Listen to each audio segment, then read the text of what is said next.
Hi, I'm Chelsea from Chelsea Stratton Designs, and today I'm here in my mom's sewing studio for week 3 of the Regal Pines Sew Along. Today is very exciting because we get to go over the tree block. Last week we went over the chain block, so I hope that you've been sewing and have some of your blocks done, but today we are going to take a closer look at the trees. So let's get started.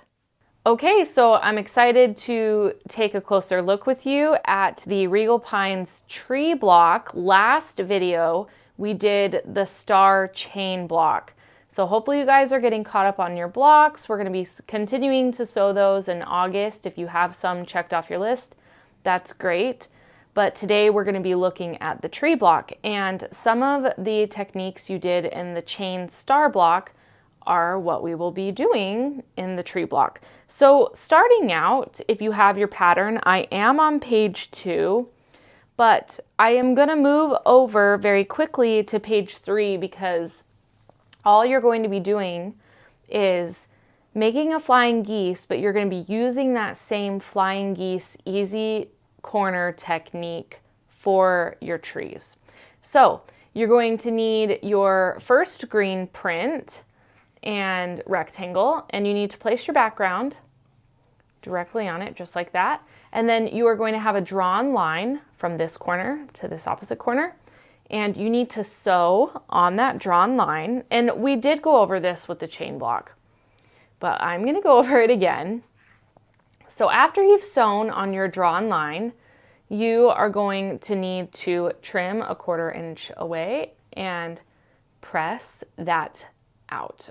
And then you are going to repeat that technique, just like we did before, to make the top of your tree. So this is your flying geese unit, obviously, but you have multiple sizes of your trees and multiple prints. I didn't do my trees the same print. So I'm going to show you. You are going to be repeating this technique on the opposite sides. So your next tree portion, you're going to have a little space, right? Because you need the tiers for your trees. So we're still on page 3, and I did the same thing. You do the same technique on each end, and then each time you need to take your background pieces, and I can move these up if we start running out of room, Billy. And then you're dropping down to your next tier, and look what I did. I did the same technique, but you're doing it on the opposite ends of each print rectangle, sewing on the drawn line, pressing them out, and this is going to give you the perfect little tier for your trees. And then as I go, you need to be setting out your backgrounds for them. And make sure you're getting the right sizes. You can look at the pattern. I have diagrams, as you can probably see, that have the correct sizes. And the thing that I love about this quilt is Favorite Things has so many different green prints, so many red prints, and it was a lot of fun doing the different trees. All right, you have your last section here. I can move these up a little bit. And I love it because it's just simple piecing. You're using that same technique after you make that first flying geese unit, and just using that same easy corner method the entire time as you drop down between the different levels of tiers. Now remember, there are 5 different tiers in your trees, and that gives you the opportunity to use as many different prints from the collection, different combinations. I switched it up a little bit on mine. I cut all my green trees last night since I was working on green with this video. Then the last section is your cute little stem section for the trunk. I should call it trunk. It's so tiny I want to call it a stem. Okay, so Same technique all the way down. I do like doing a variety. Like you'll notice we have 3 different shades of green in this. You have this darker green, kind of a mid-range with the stripe, and then the 2 lighter greens. I like it so that it gives nothing's the same. And then what you're going to do is you are going to sew each of your little rows together with your tree sections and your background fabrics. And that's going to make it really easy. You're going to sew everything in rows really quick. So I am going to show that to you.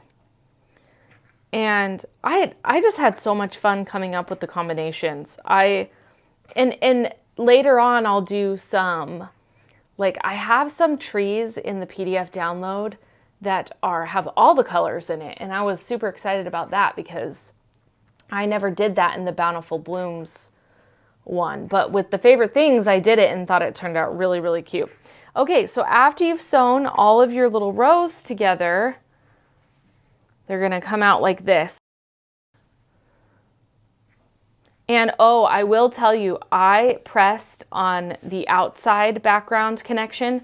I pressed towards the background every single time. You're not gonna run into no seams are gonna like line up or anything, so you won't have to worry about the pressing as much, but that's how I did it. I liked pressing them away.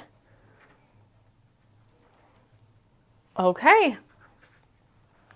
So after you've sewn them all together, this is how it's going to look. And then obviously we are going to be sewing all of these different rows together to make the tree block. So I'm actually gonna go take this to my mom's sewing machine and sew this up for you, and I will be right back with a finished tree block.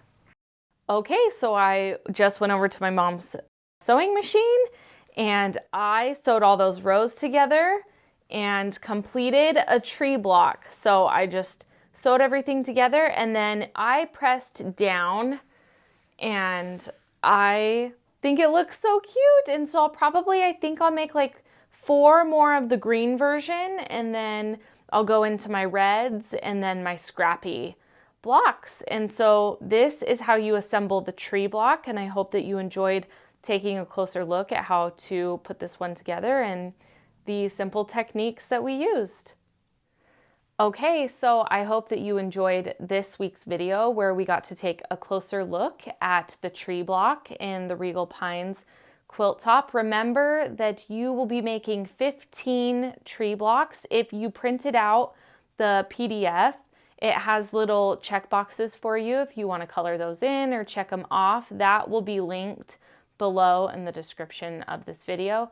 And also you are making 15 chain blocks. So if you're still catching up on your chain blocks, that is totally fine.